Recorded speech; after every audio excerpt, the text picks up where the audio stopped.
आपने बताया कि पुनर्जन्म सूक्ष्म शरीर का होता है, आत्मा का नहीं। तो इस जन्म की बढ़ी हुई चैतन्यता ध्यान साधना के द्वारा अगले जन्म में कैसे कंटिन्यू होगी? आपको अगले जन्म की बड़ी चिंता है, आपकी चैतन्यता डेवलप ही नहीं होगी। इतना लोभ और प्रलोभन, इसका मतलब अभी आप होशपूर्ण होने का कोई रस नहीं ले रहे, कोई आनंद नहीं ले रहे, पूरी नज़र आगे, रिजल्ट ओरिएंटेड। अगले जन्म में अक्सर ऐसा होता है, बहुत ज़्यादा लोभी और बहुत ज़्यादा भयभीत लोग अध्यात्म में उत्सुक हो जाते हैं। ये गलत प्रकार के लोग हैं। अधिकांश लोग आके पूछते हैं ध्यान करने से क्या लाभ होगा? मैं तो कोई लाभ नहीं होगा। लाभ की दृष्टि लालच की, ग्रीडी एटीट्यूड है।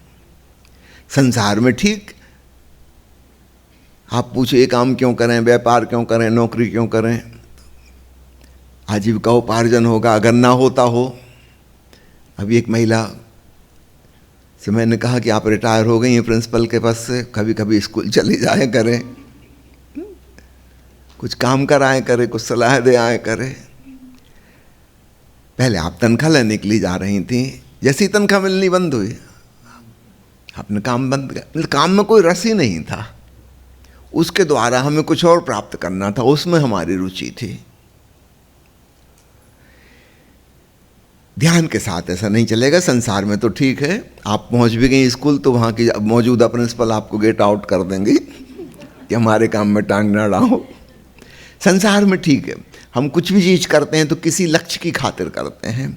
अध्यात्म में साधन ही साध्य है, मार्ग ही मंजिल है। इस बात को समझना। अगर उसके द्वारा कुछ और प्राप्त करने की कोशिश है, कोई स्वर्ग पाना चाहता है, नरक से बचना चाहता है, पाप धोना चाहता है, मोक्ष पाना है, कैवल्य पाना है, निर्वाण पाना है, भगवान जाने क्या क्या, किसी को आवागमन से मुक्त होना है, ये नहीं हो पाएगा, क्योंकि फ्यूचर ओरिएंटेड है। ये ध्यान करेगा ही नहीं, ध्यान में उसकी कोई रुचि नहीं है, उसकी नज़र तो टारगेट पे है, आवागमन से कैसे मुक्त हो जाए। और आवागमन से मुक्त होना भी क्यों चाहता है? तो मुख्य बातें दो हैं, फिर से जन्म हुआ तो फिर स्कूल जाना पड़ेगा। असली मुसीबत वो है। तो क्या तकलीफ आवागमन में भाई, आओ जाओ मजा करो। और दूसरा डर ये कि कहा जाता है कि विवाह का संबंध 7 जन्मों का है। अगर यही दुष्ट पति फिर मिलेगा और यही कर्कशा पत्नी फिर मिलेगी तो हे प्रभु ऐसा जन्म अब नहीं चाहिए।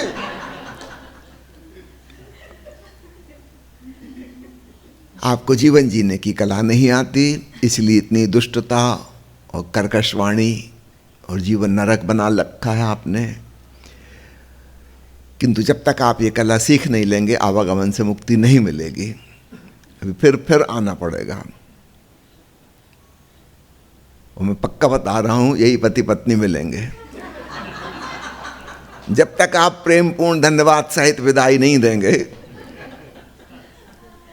आप कितनी गाना गाते रहो कि राम उनसे मुलाकात हो गई, जिससे डरते थे वही होगा वही। इसलिए अभी निपटा लो अच्छे से। अगर आप प्रेमल हो जाते हो, मैत्रीपूर्ण हो जाते हो, आपका जीवन सुख आनंदपूर्ण प्रसन्नतापूर्ण हो जाता है, तो मुक्ति हो जाती है। लेकिन मुक्ति को लक्ष्य बना के आप जियोगे तो आपका जीवन भी दुखदायी हो जाएगा, यही नरक हो जाएगा। तो चिंता मत करिए कि एस्ट्रल बॉडी का जन्म होता है कि आत्मा का जन्म होता है, और इस जन्म की कमाई कैसे आगे ले जाएंगे। मैंने जो कहा ना, लोभी लोग इंटरेस्ट लेते हैं अध्यात्म में, उसका कारण ये कि उनको पता है कि अभी का जो बैंक बैलेंस है वो तो यहीं रह जाएगा, इसको कैरी फॉरवर्ड नहीं कर सकते। वो ऐसी चीज कमाना चाहते हैं जो आगे ले जाएं, ऐसी कोई संपदा।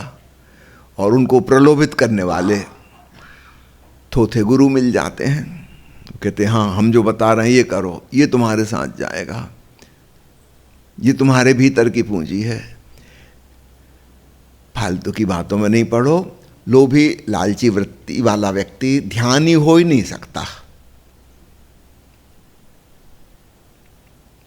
ध्यान का मतलब है वर्तमान के इस क्षण में होशपूर्ण होना, और उसकी नज़र आगे के किसी लक्ष्य पर अटकी हुई है। ध्यानपूर्ण व्यक्ति को इसकी चिंता ही नहीं कि एस्ट्रल बॉडी का जन्म होता है, कि आत्मा होती है कि नहीं होती। करना क्या, पता लगा के अगले जन्म में क्या होगा, पिछले जन्म में कौन थे। कई लोग मेरे पास आ जाते हैं कि पिछले जन्म वाला ध्यान यहाँ पे सिखाइए। तुम करोगे क्या पता लगा के, तो किस लिए पता लगाना। कई लोग ज्योतिषी आ जाते हैं कि यहाँ ज्योतिष की क्लास होनी चाहिए, आगे का बता सकें। हम कहे जो लोग इसमें रस लेते हैं अतीत में और आगे में, हम चाहते ही नहीं कि वो यहाँ आए। उनके लिए इतनी बड़ी दुनिया पड़ी है, वो बाकी गुरुओं का धंधा खराब हो जाएगा। हमें तो प्रसन्न लोग चाहिए।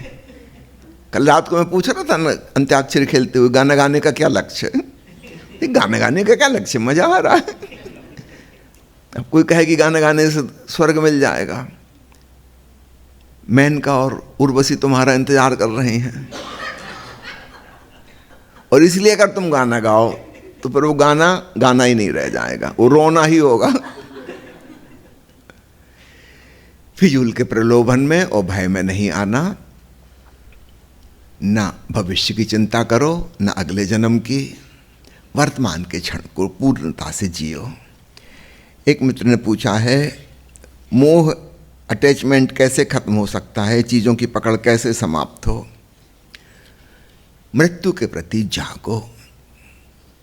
तुम्हारी मुट्ठी में है क्या, जरा एक बार खोल के देख लो। कुछ भी नहीं है।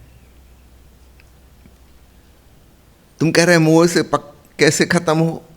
मुझे आश्चर्य होता है कि मोह है कैसे। तुम कह रहे कि चीज़ों की पकड़ कैसे समाप्त हो। पहले खोल के देख तो लो, है क्या तुम्हारी पकड़ में।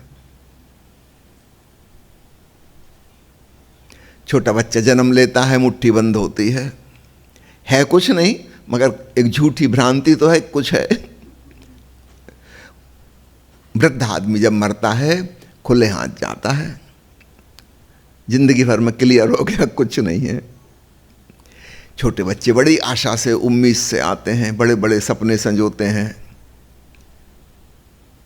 मैं ये करूँगा वो करूँगा, मेरे सपनों की रानी कब आएगी तू। फिर एक दिन आ जाती सपनों की रानी और सारे सपने ध्वस्त कर देती है।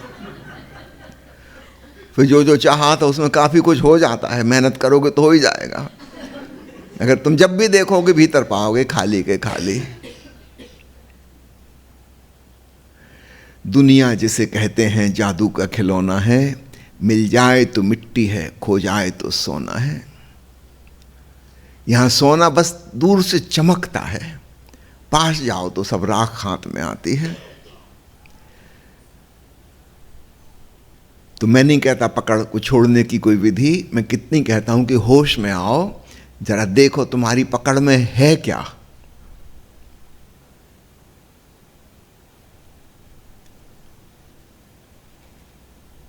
कुछ भी नहीं। ये जमीन जायदाद, आप जब नहीं आए थे तब भी यहीं थी जमीन। वैज्ञानिक कहते हैं 4 अरब साल पहले धरती अलग हुई थी सूरज से, तब से है। इस बीच में आप आ गए अचानक, थोड़े दिन पहले आपने बाउंड्री वाल खींच लियो, कहने लगे मेरी ज़मीन, और पटवारी से नक्शा बनवा लिया, रजिस्ट्रेशन। ज़मीन को बेचारी को पता ही नहीं कि मैं किसकी हूँ। उससे पूछे ही नहीं तू किसकी है। आपके जैसे करोड़ों लोग क्लेम कर गए हैं उसी ज़मीन के टुकड़े को कि उनका है, और आपके जाने के बाद भी और करोड़ों बेवकूफ़ क्लेम करते रहेंगे कि उनकी है ज़मीन। भाई ज़मीन किसकी है, किसी की नहीं। ज़मीन ज़मीन है, सामान सामान है, आप उपयोग कर रहे हो। कोई चीज़ आपकी हो नहीं गई। ठीक इसी प्रकार हम व्यक्तियों पे कब्जा जमाते हैं। मेरा बेटा, मेरी पत्नी, मेरा पति, मेरी बहन। जरा गौर से देखो, कोई तुम्हारा नहीं। थोड़े दिन पहले आप एक दूसरे को जानते भी नहीं थे, फिर पंडित जी ने 7 फेरे लगवा दिया, अब आप एक दूसरे के हो गए 7 जन्म के लिए। गजब हो गया। कोई किसी का नहीं हुआ। गौर से देखो, कोई किसी का नहीं हुआ। तुम भरे मेले में भी खड़े हो तो भी तुम अकेले हो, संग साथ यहां हो ही नहीं सकता। और तुम कह रहे पकड़ कैसे छोड़े, तुम पकड़े कैसे हो, यही आश्चर्य है। सब छूटा हुआ है। तो जागो, देखो।